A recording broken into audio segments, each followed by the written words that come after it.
So I've never shot it like this before. This should be an experience. So if this kills me, tell my parents that I died a fucking idiot.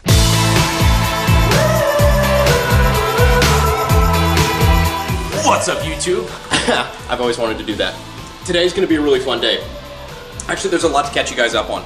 Over the weekend, we did a lot of work with the 50. As you can see, for the first time ever, it has a gas tube, which was kind of exciting to be able to shoot it that way. In fact, we did a really pretty looking test fire.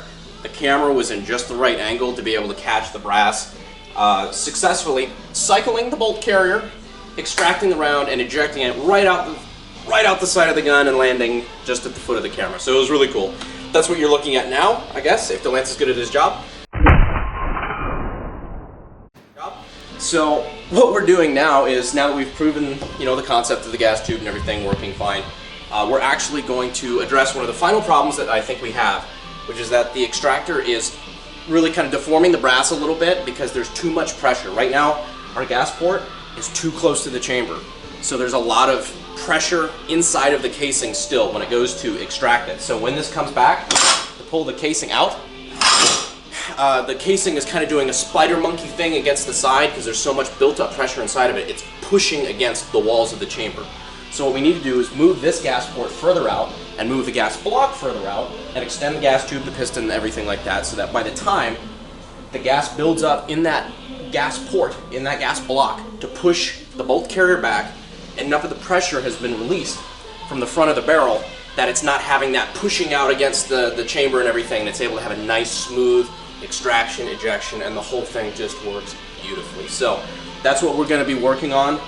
We actually, the way the barrel is profiled here, we are going to have an issue because this gas block is going to be way too loose over here. So what we need to do is we need to press on an extension, weld up the old hole. We're not really going for like super crazy accuracy out of this one. We're still, again, just trying to prove the functionality.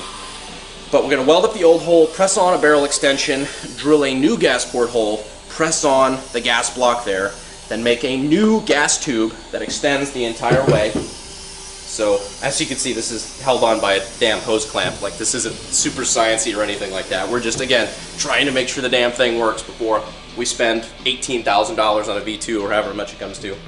So make a new gas tube, and then as you can see, we're also going to have to make a new gas piston because A, this one's a little crooked. We kind of fucked that up when we put it back in, just being totally transparent. But it also needs to be longer to meet the longer gas system. So, I mean, it just kind of works out.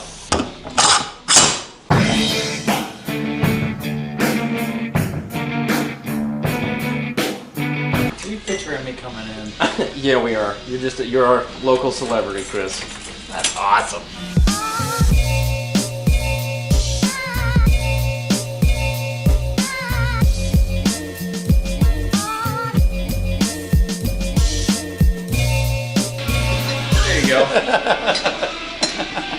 Alright, here, hold this. This, kids, is why pistons are threaded and not pressed. It'll be good. Oh boy. It'll be good is kind of a phrase that's come to be known as synonymous with we don't fucking know. Oh, motherfucker, is that actually... It came out. I cannot actually fucking believe that that worked. Press like and subscribe if you think we should turn this into an AK-50 crank.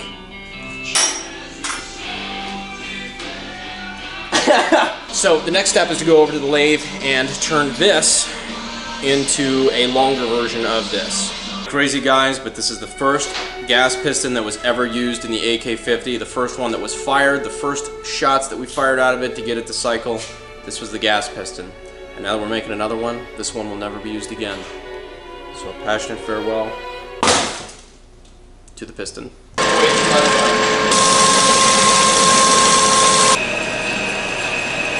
That is good. such a smooth fit, it's borderline sexually exciting.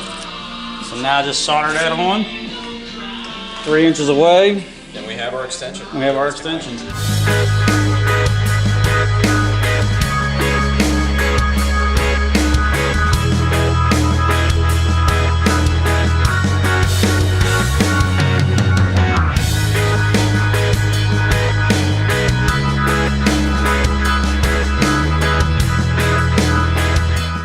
We ended up threading the other day.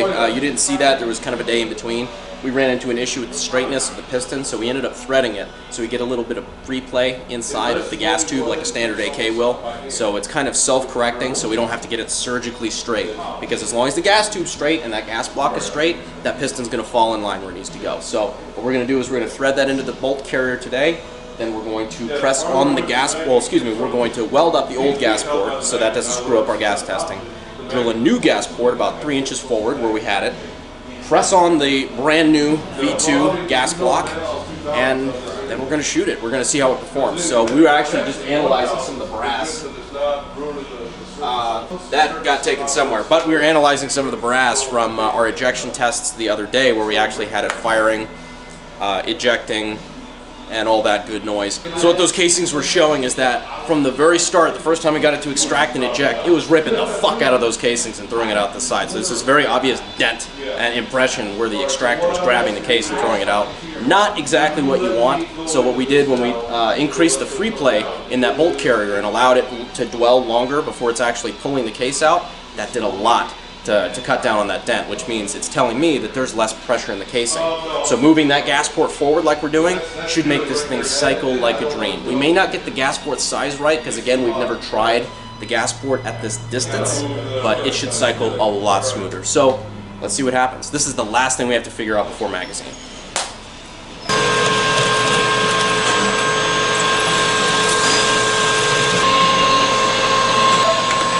This here is going to be our new gas tube. So we're just going to do some quick work on it on the lathe and make it actually look like a gas tube.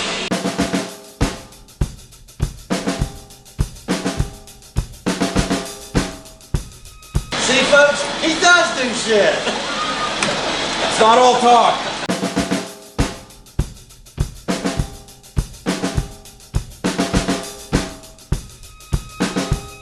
Going right on. Damn it, that is not straight as all shit. 1, 2, 3 o'clock, 4 o'clock a rock. 5, 6, 7 o'clock, 8 o'clock a rock. 9, 10, 11 o'clock, 12 o'clock a rock. We're gonna rock around the clock tonight. Put your glad rags on, going me on. Have some fun when the clock's I hope you brought more batteries. rock tonight. We're gonna rock, rock, rock, broad daylight. Gonna rock around the clock tonight. Not the big companies like Ruger and Mossberg and things like that, but a lot of the mid-sized and small companies, like, they don't give a fuck about resumes, you know? They don't give a fuck if you have a piece of paper from, you know, the greatest gunsmithing school in the country. They give a fuck if you can turn the barrel.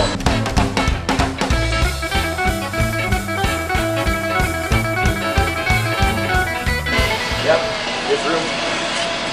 That fucking hurts. That really fucking hurts. What's that? I sit here toiling away and you get on here for 30 fucking seconds. It's real.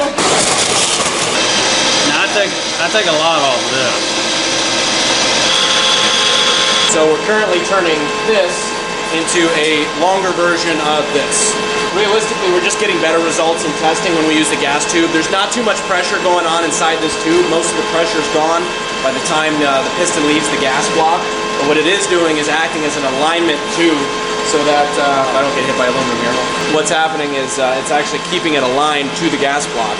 So we weren't getting consistent return to battery, amongst other things, because there was nothing to guide that piston back forward. So it's smack into the face of the gas block and do a bunch of other things. So this really just helps along in testing, and frankly, it makes the gun look a hell of a lot cooler.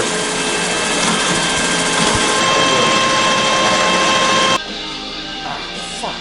Really? There we go. Yeah, that'll be good.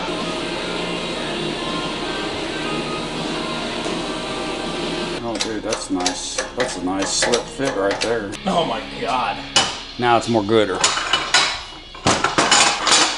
That is flawless. That is the smoothest that gun has ever done anything. Oh my God, man. I didn't think we could get it that It is. Gross motor skill reload. Put a bayonet on it. Here, let me see if I can hold that thing now. It's heavy, but you can do it. I'm gonna shoot it just like that. Yep. And if you don't, and you say that it can't be done on the internet, you're a little bitch. Shit, man. The Lance. So we saw Infinity War last night at the premiere. Spoiler alert, Batman dies. Early expectations, I don't actually expect it to cycle, which is okay because we can always either shorten the gas chamber or size up the gas port a little bit later. That's perfectly okay. I would rather add gas than have to weld up the hole and try to take gas away. It's one of those things that's really easy to cut. It's really hard to unfuck when you cut too much. I don't think that's actually how the saying goes, but you get what I mean.